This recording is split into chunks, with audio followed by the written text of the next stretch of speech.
Bonjour à tous et bienvenue sur la chaîne de l'Hexamone Crypto.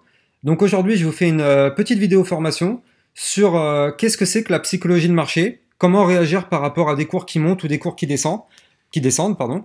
Donc on va voir ça ensemble, comment gérer toutes ces situations-là. On va voir qu'il existe des indicateurs qui permettent d'aider à nos décisions. Donc voilà, on va regarder tout ça ensemble. L'objectif de cette vidéo, ce sera que vous puissiez mieux gérer vos émotions à terme quand vous voyez des montées ou quand vous voyez des chutes. Ça vous permettra d'être beaucoup plus serein. Par exemple, là, on a connu hier une chute par rapport au Covid. Ça vous permettra de vivre beaucoup plus sereinement les crises et beaucoup plus sereinement quand il y a des chutes. En fait, vous serez beaucoup moins en panique. Voilà, donc on est parti. On va regarder donc ensemble d'abord une première chose intéressante. Donc c'est un indicateur, ça s'appelle le Crypto Fear and Greed. Le Crypto Fear and Greed, en fait, qu'est-ce que c'est? C'est un indicateur, je vous mettrai le lien du site en description de la vidéo. Alors, pardon, excusez-moi, avant toute chose, avant de démarrer la vidéo, je rappelle bien évidemment que tout ceci, ce ne sera pas des conseils en investissement, bien sûr. Et n'oubliez pas que si les vidéos que je vous fais vous plaisent et que vous les trouvez intéressantes, abonnez-vous et activez la petite cloche, ça vous permettra d'être alerté à chaque fois que je posterai une nouvelle vidéo. Donc, je vous parlais du Crypto Fear and Greed. Le Crypto Fear and Greed, en fait, qu'est-ce que c'est? C'est un indicateur très simple, en fait, qui va vous permettre d'avoir une indication sur la psychologie de marché actuellement. C'est-à-dire que là, en fait, par exemple, on est sur un marché qui, hier, a connu une crise assez importante. Avec la crise Covid, vous savez, il y a eu apparemment un nouveau variant sud-africain et tout ça. Donc, du coup, ça se met un vent de panique sur les marchés. Donc, du coup, là, depuis hier, en fait, au niveau du marché, on est sur un niveau qu'on appelle d'extrême peur, donc extreme fear en anglais. Donc on est 21 sur 100. Donc là, en fait, on est à un niveau où les gens ont très très peur d'acheter. C'est-à-dire que là, les gens, ils ont peur. Les gens, ils pensent tous que ça va cracher, que c'est la fin du monde. Donc du coup, en fait, ce qu'il faut savoir, c'est qu'il existe deux niveaux, enfin trois niveaux en vrai. Un niveau d'extrême peur, donc celui dans lequel on se situe actuellement. Un niveau neutre, quand on se situe entre environ 40 et 60. Et un niveau d'euphorie, quand on se retrouve par exemple entre 60 et 100. Le niveau d'euphorie, par contre, là, c'est tout le contraire. C'est quand, par exemple, il y a tout qui monte, genre le Bitcoin qui va nous faire un 40% de hausse ou un truc comme ça. Donc du coup, effectivement, là, les gens, ils vont être tous fous, ils vont tous dire, ouais, ouais, c'est bon, on va tous devenir riches et tout ça. Donc, ça, on appelle ça la phase d'euphorie. Alors, il faut savoir que cet indicateur-là, il est pour le Bitcoin. Hein, c'est écrit là, vous voyez le petit logo du Bitcoin, ça marche sur le Bitcoin. Mais de toute façon, vous le savez, quand le Bitcoin monte, tout monte. Quand le Bitcoin crash, tout crash. C'est le Bitcoin vraiment qui tient les chandelles du marché. Donc du coup, enfin qui tient les ficelles, pardon. Donc du coup, cet indicateur Fear and Greed, en fait, pourquoi il est très intéressant, c'est que là, en fait, on voit que effectivement, on a connu une crise hier, et donc là, ça nous a ramené dans l'extrême peur. Et pourquoi c'est très intéressant de le voir, c'est parce que à chaque fois qu'on est dans l'extrême peur, c'est là où en fait, on a les meilleures opportunités pour racheter des profits, pour acheter des positions, pardon. Quand on est dans l'extrême peur, c'est là où justement tout le monde a vendu, tout le monde, en fait, tous les gens lors de la crise, ils ont tous revendu avec la panique. Ils ont tous vu du rouge, donc du coup tout le monde a vendu, tout le monde a vendu. Tous ceux qui ont fait du trading avec des leviers, tout le monde s'est fait liquider. Donc ça a entraîné, ça a fait un effet boule de neige. Il y a eu forcément une chute à la base qui a été décuplée par tous ces éléments-là. Donc tous ceux qui avaient mis du levier, tous ceux qui ont revendu en panic sell parce qu'ils pensaient que c'était la fin du monde, ça allait retomber à zéro. Tout ça, ça fait un effet boule de neige parce que les gens pensent que ça va retomber à zéro. Alors qu'en fait, non. Il y a des niveaux de support et tout ça, donc ça retombera pas à zéro, il n'y a pas d'inquiétude à avoir. Donc c'est pour ça que là, on se situe dans l'extrême fear. Donc, à chaque fois sur le marché, quand on est en extrême fear, ce qu'il faut voir, c'est que les jours, semaines suivantes, après l'extrême fear, et ben du coup, c'est là où en fait on connaît des hausses. Pourquoi? Parce que justement, il y a beaucoup de personnes, et notamment les baleines.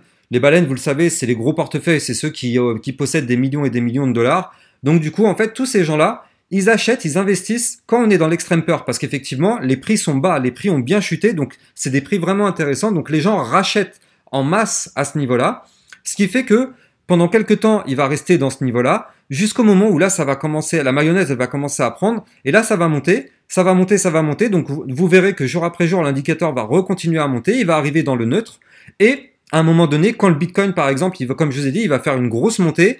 Tout le monde va en parler, tout le monde va se dire ouais le Bitcoin c'est vraiment là où on gagne de l'argent, on va commencer à en entendre parler dans les journaux, vous allez voir plein d'articles en disant que le Bitcoin c'est le bull run et tout ça. Quand vous entendez parler à fond de tout ça, du Bitcoin, et ben en fait là ça va emmener cet indicateur dans la phase d'euphorie. Et là, qu'est-ce qu'on voit à chaque fois qu'on est dans la phase d'euphorie?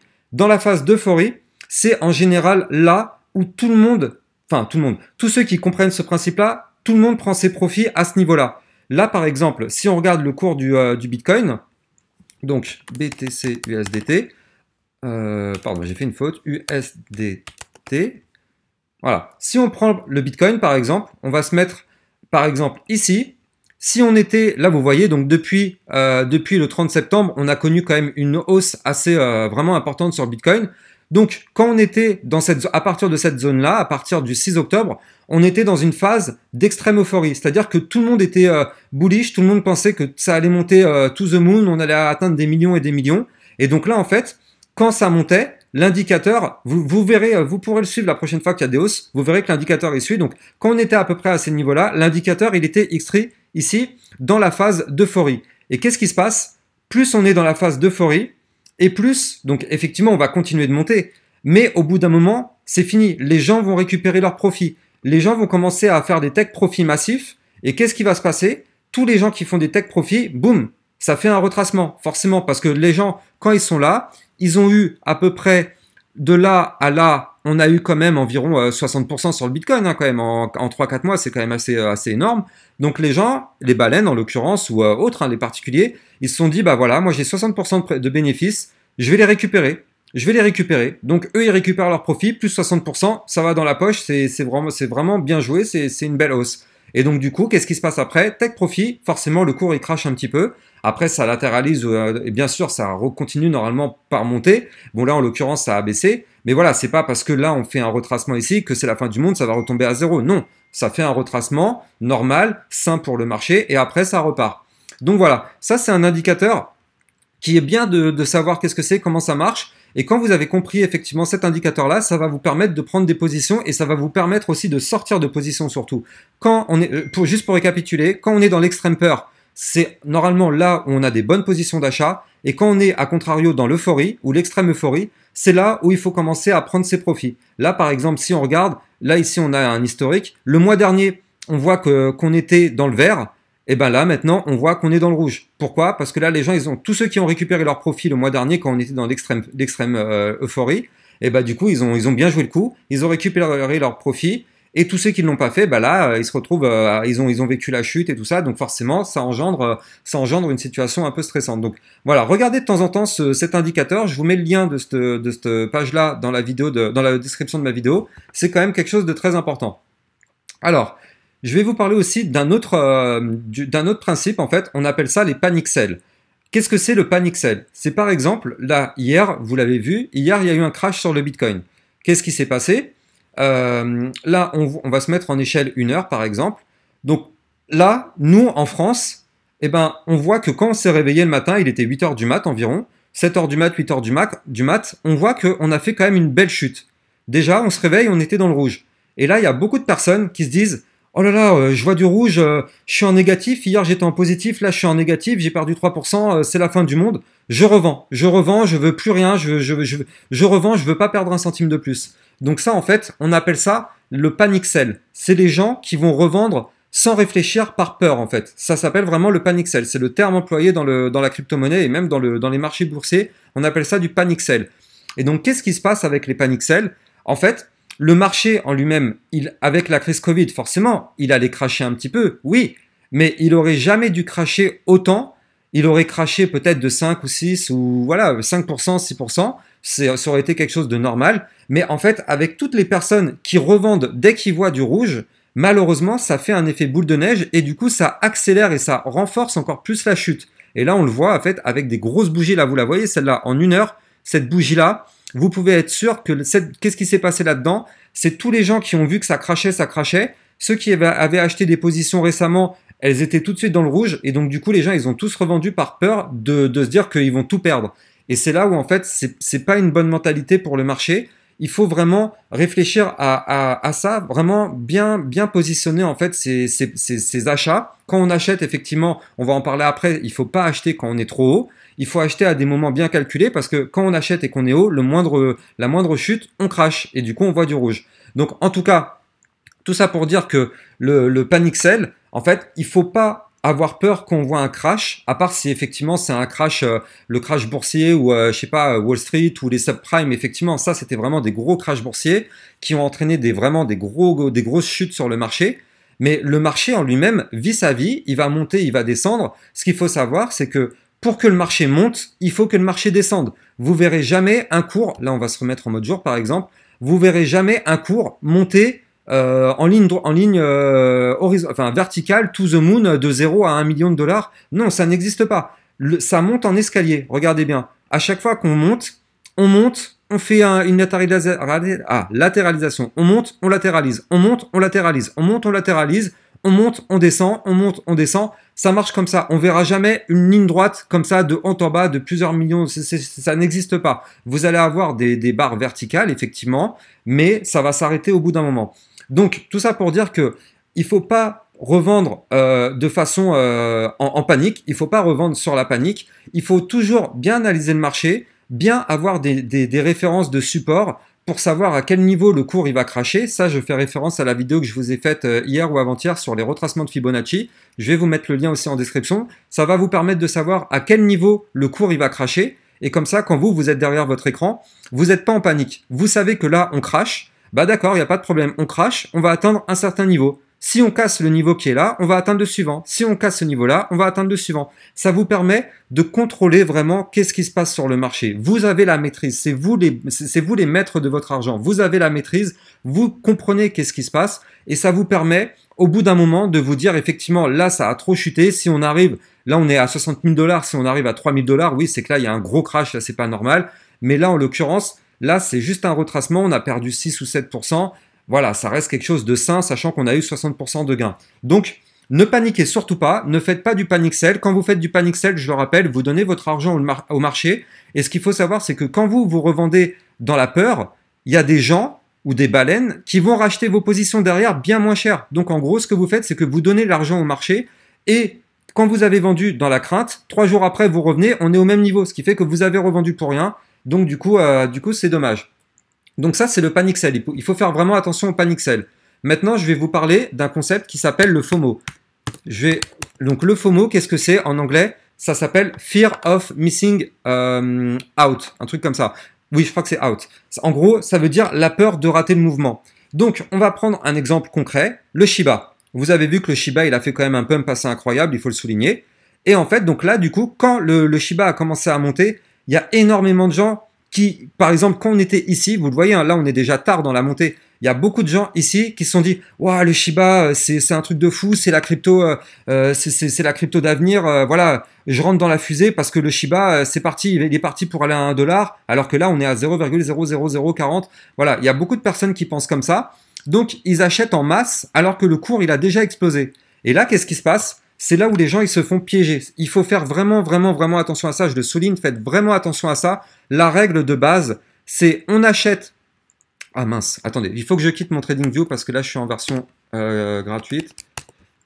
Je le relance, excusez-moi. Un petit imprévu, c'est les aléas du direct. Alors, il faut savoir que quand on est sur un cours, il faut acheter, toujours acheter quand on est à des positions latérales.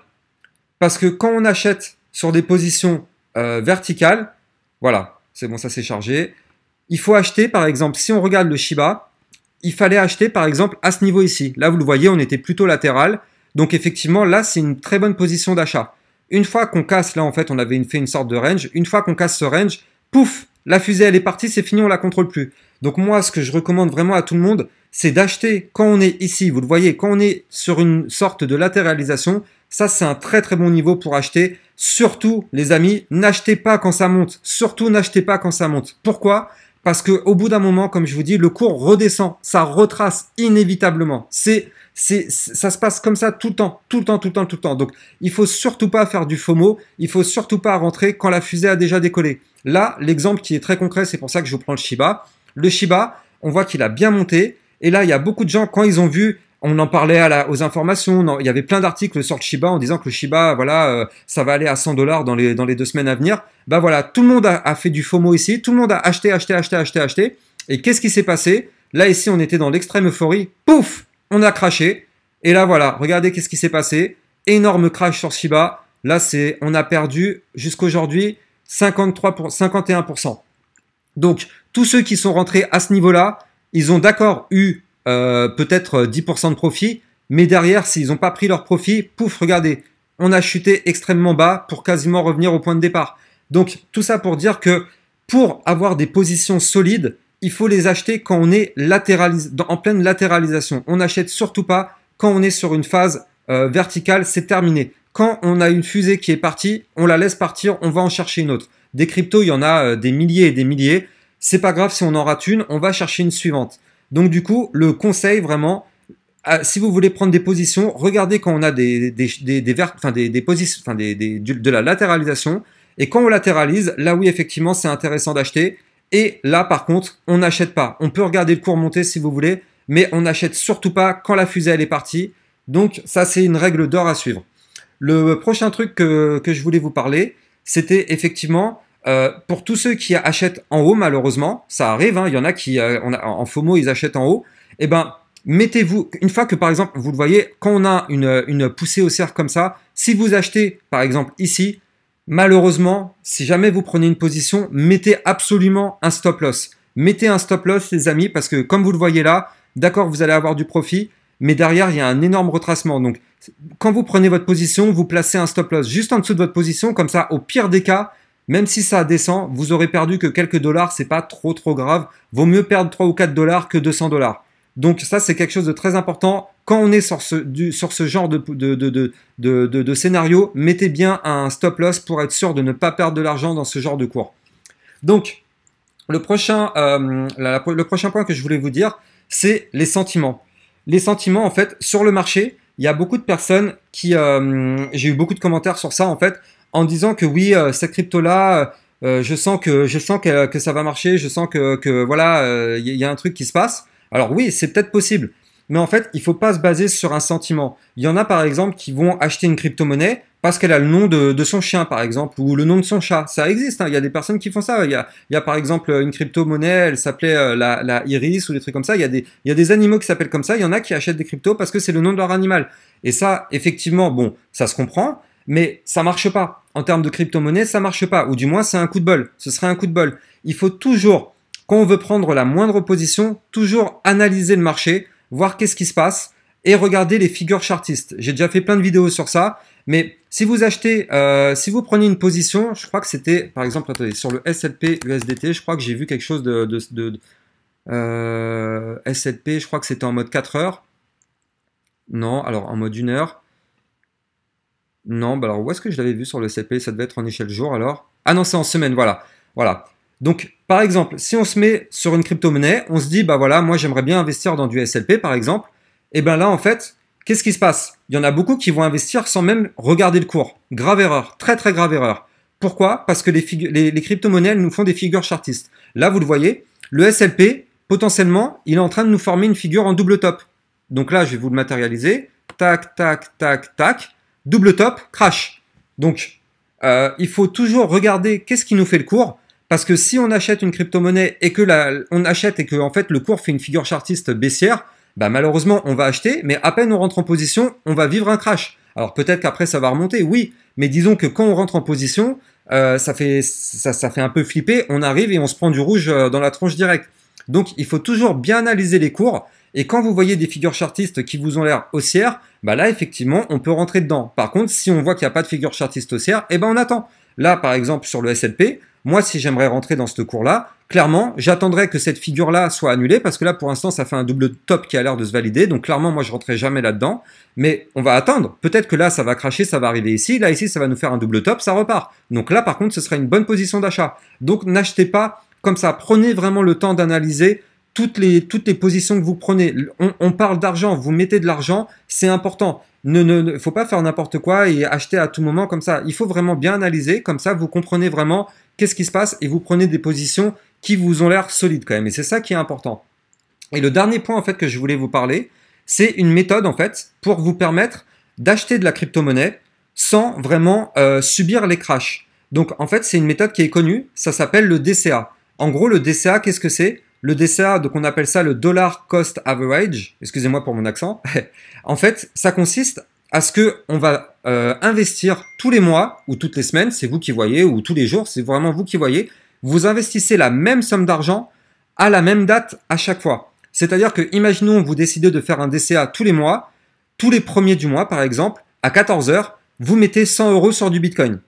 Ça, c'est la règle. Le DCA, ça marche comme ça. Et en fait, c'est quoi l'avantage? C'est qu'en faisant ça, ça va vous permettre, donc on va reprendre le cours du Bitcoin, en faisant cette méthode-là, ça va vous permettre d'avoir une position, un prix de position moyen, qui va prendre en compte aussi bien les hausses que les baisses. C'est-à-dire que, en fait, vous allez acheter des fois quand c'est en haut, et là, vous allez acheter quand c'est en bas. Là, par exemple, ceux qui ont mis un DCA qui va commencer, par exemple, demain, et ben là, ils achètent en bas, et potentiellement, si derrière ça remonte, et ben ça va repartir à la hausse. Et ceux qui ont mis leur DCA ici, et ben là, forcément, ça part à la baisse. Et quand ça repartira le mois d'après, si on est en haut, cette baisse, elle sera pondérée. Ce qui fait qu'au final, et ben en fait, grâce à cette méthode-là, vous allez avoir un coût moyen sur toutes vos positions. Et ce qui fait que même s'il y a des chutes, et ben en fait, le pourcentage de la chute sera amorti grandement par votre DCA parce que du coup, vous aurez acheté à des moments beaucoup plus hauts et vous aurez acheté à des moments beaucoup plus bas. Ce qui fait que si on prend le prix moyen,